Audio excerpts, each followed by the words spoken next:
the ultimate goal that these people have in mind is the goal to create a one world government run by the banking industry, run by the bankers, and they're doing it in sections. The European currency, the euro, and the European Constitution is one part of it. Now they're trying to do it in America with the North American Union, right? And they want to create a new currency called the Amero, right?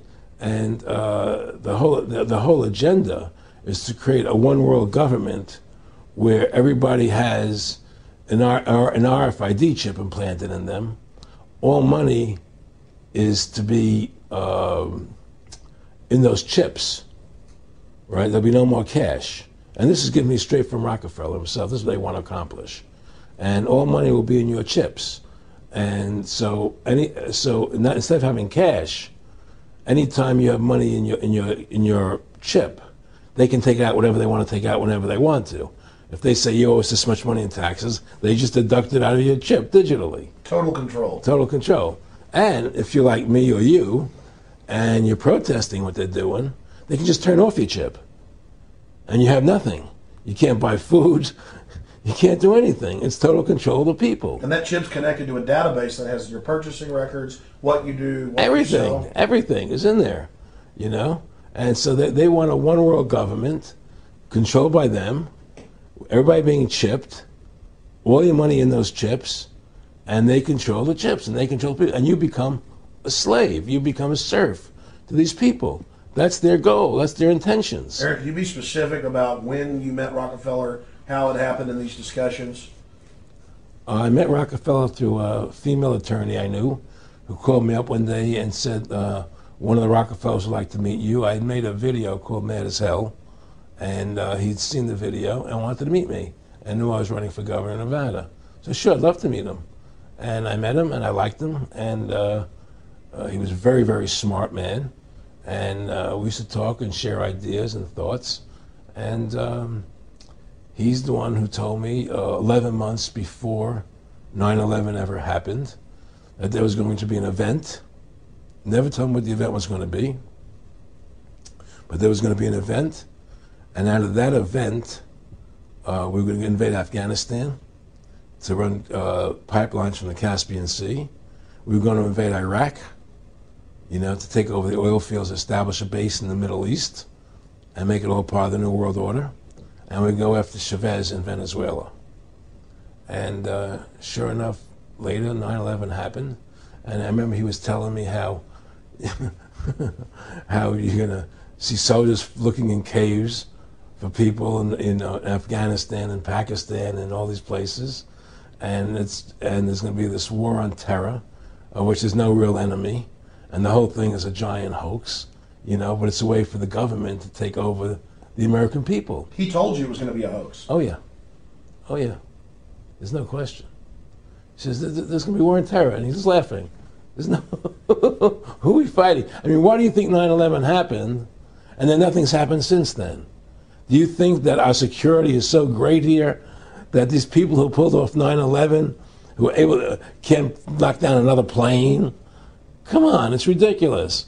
9/11 was done by people in our own government and our own banking system to perpetuate the fear of the American people into subordinating themselves to anything the government wants them to do.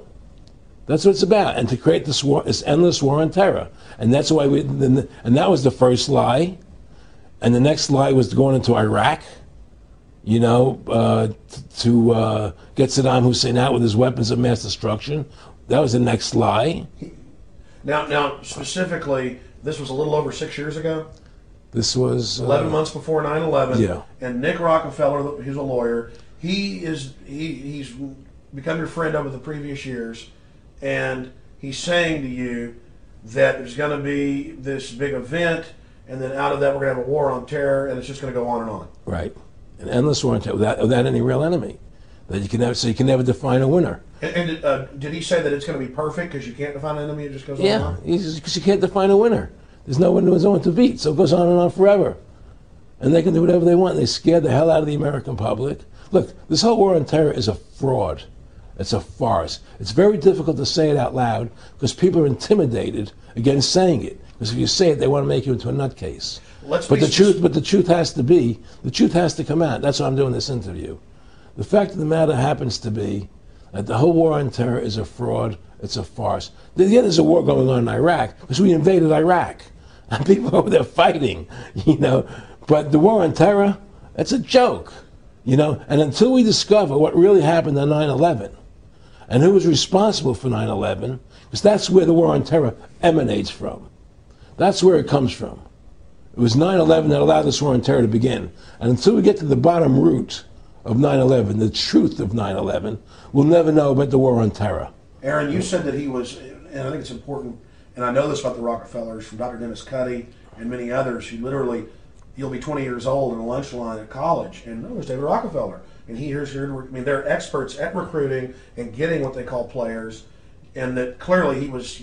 I mean, I want to make it specific and just get you to reiterate what you said last night about you got 30% of the vote. You were having an effect. You made mad as hell. They knew that you'd started the Constitution Party. Yeah. They knew that you were somebody who was taking action and getting things done. You'd already made some big films, had a lot of other successes. Right. So they were trying to recruit you, and didn't it come down to the point of, hey, we are here to recruit you, and don't worry, your chip's going to say, don't mess with us. You know, this guy's don't touch. Yeah, yes, that did happen. I was definitely being recruited, but it's more subtle than that. Well, in your words, just go through the process, and then what he said. Well, what it is remember, we were friends, and we used to go to my house a lot. We'd have dinner, we'd talk, and he'd tell me about business investments that he'd get involved in, you know, or they would help me with this business investment or that business investment.